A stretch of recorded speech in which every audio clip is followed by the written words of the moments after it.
પણ એક પરીક્ષિત નામનો રાજા હતો. એને ઋષિના ગળામાં હાપ નાખ્યો. ઋષિ ધ્યાનમાં બેઠા હતા અને આ રાજા શિકાર કરવા નીકળેલો અને તરસ લાગેલી. ઋષિની પાસે પાણી માગ્યું. ઋષિ ધ્યાનમાં બેઠેલા. ઋષિએ સાંભળ્યું નહીં. આને ગુસ્સો ચડ્યો. ઋષિના ગળામાં રસ્તામાં પડેલો હાપ હતો ને એ લઈ નાખી દીધો. ઋષિ તો કંઈ બોલ્યા નહીં, પણ ઋષિના દીકરાને ખબર પડી. એને શ્રાપ આપ્યો કે જા, આજથી 7મા દિવસે તારું તક્ષક નાગ કરણવાથી મૃત્યુ થશે. અને આ માણસને ખબર પડી ગઈ કે 7મા દાડે મરવાનું છે. સજ્જનો, તમારે ને મારે 7 દિવસમાંથી એક દિવસ મોત આવવાનું જ છે. સોમવારે જન્મ્યો, મંગળવારે મોટો થયો, બુધવારે બુદ્ધિ આવી, ગુરુવારે ગાદી બેઠો, શુક્રવારે શિકાર કરવા ગયો, શનિવારે માદો પડ્યો ને રવિવારે મરી ગયો. 7 વારમાંથી ગમે તે એક વારે મરવાનું છે. પણ આ પરીક્ષિત ચેતી ગયો કે મારા 7મા દાડે મરવાનું છે. માટે લાવ, હું કથા સાંભળવા બેસી જાઉં તો મારી મોક્ષ ગતિ થાય, મારી સદગતિ થાય. હવે કથા સાંભળાવે કોણ? આને આ કથા વ્યાસજીએ લખી અને એના દીકરા સુખદેવે ગાઈ, વાંચી. લખનારો બીજો, વાંચનારો બીજો, સાંભળનારો બીજો. પણ બેસી ગયો. ગુરુ કોઈને થાય એનું તૈયાર નહીં. કોણ સંભળાવે આવા માણાને?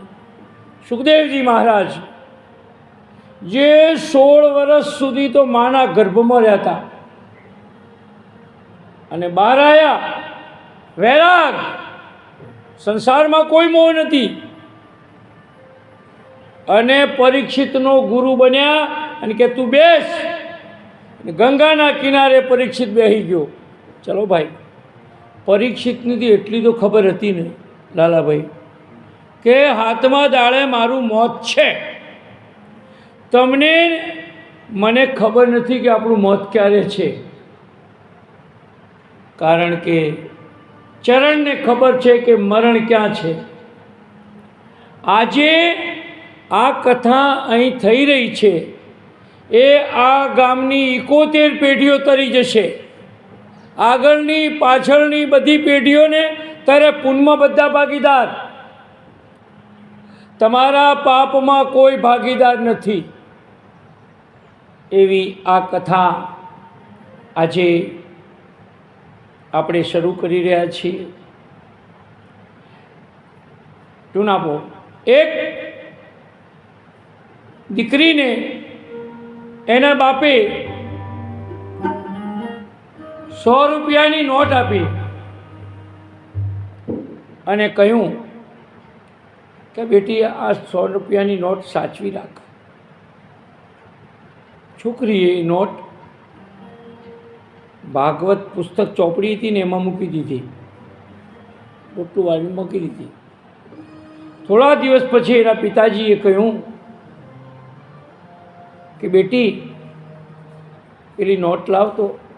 છોકરી ચોપડી ખોલીને લેવા જાય છે ત્યારે બાપ કહે છે કે બેટી ચોર ચોરી જાય. આ આપણા તિજોરીમાં કબાટમાં મુકાય પૈસા.